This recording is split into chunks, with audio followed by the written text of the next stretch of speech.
प्रतिलोम समानुपात। जैसा कि बच्चों आप लोग अनुलोम समानुपात पढ़ चुके हैं, समझ चुके हैं, थोड़ा सा फर्क होगा प्रतिलोम समानुपात में। प्रतिलोम समानुपात को हम लोग इन्वर्स प्रोपोर्शन कहते हैं और ये आपको अभ्यास नंबर 7B में मदद करेगा। ये आपकी पाठ्य पुस्तिका के पेज नंबर 179 पर दिया गया है।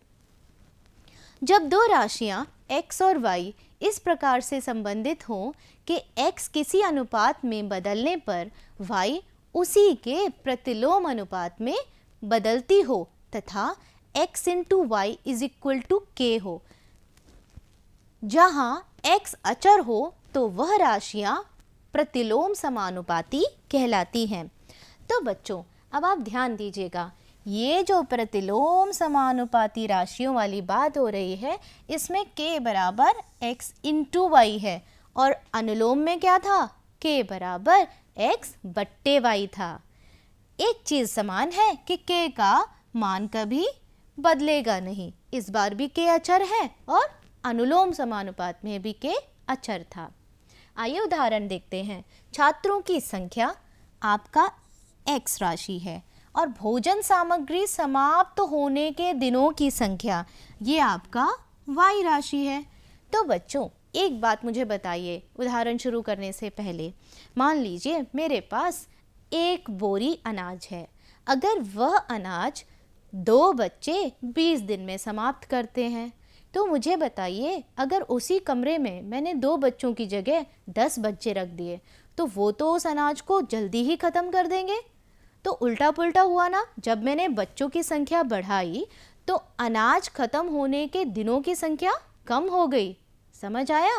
आइए देखते हैं। छात्रों की संख्या जब 50 थी तो भोजन सामग्री समाप्त होने के दिनों की संख्या 40 थी। अब अगर मैंने छात्र बढ़ा दिए तो बच्चों क्या भोजन समाप्त होने की संख्या दिनों की संख्या बढ़ेगी या घटेगी? सोचिए सोचिए। घटेगी, कम होगी। इसका मतलब जब हमारी एक राशि बढ़ रही है तो दूसरी राशि कम हो रही है। यहाँ पर 40 ज़्यादा है और जो x हमें मान निकालना है वह अवश्य ही कम आएगा। आइए देखते हैं। रेशो वही रहेगा 50:80 प्रोपोर्शनल टू x:40। इस बार हम क्या करेंगे, फिर से मैं आपको फ्लैश कार्ड से समझाती हूँ जो इनमें फ़र्क है कैलकुलेशन के टाइम। फ्लैश कार्ड दिखाई दे रहा है सबको? फ्लैश कार्ड आपको दिख रहा है?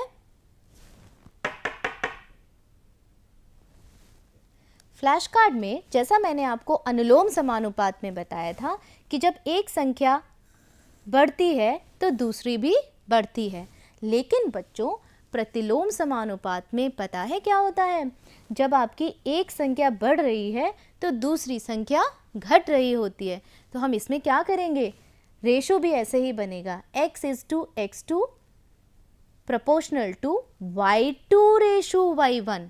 मतलब पिछली बार क्या था, y1:y2 था और इस बार होगा y2:y1।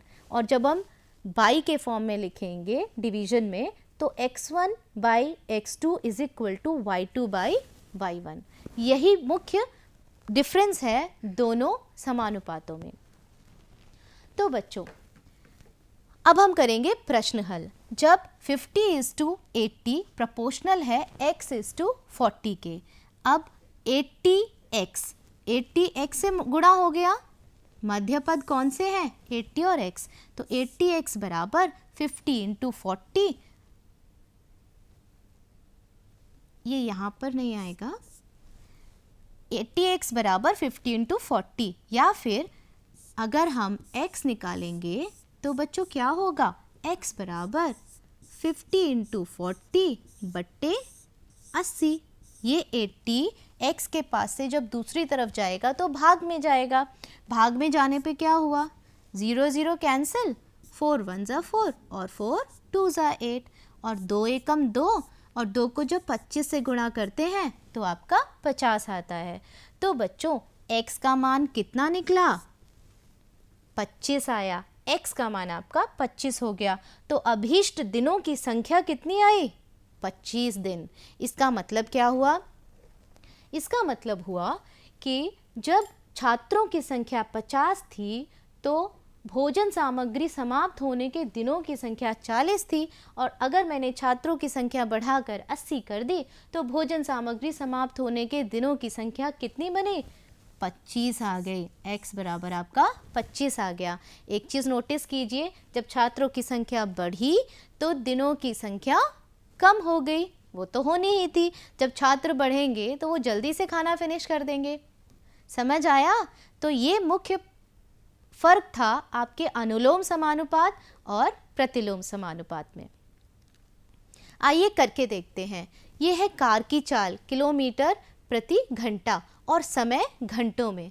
तो बच्चों, जब कार की चाल 30 थी तो आपको जो समय लग रहा था वह 3 घंटे था। जब कार की चाल 40 हो गई तो समय कितना लगेगा?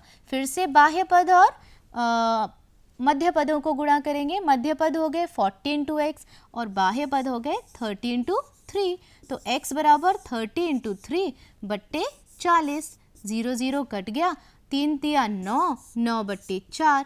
जब इसे हम भाग करके देखेंगे, हमेशा इस तरह से करके देखें।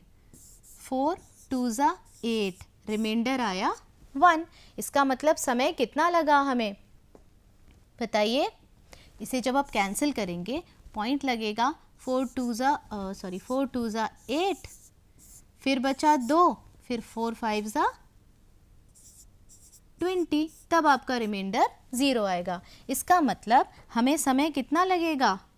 2 घंटे और 25 मिनट।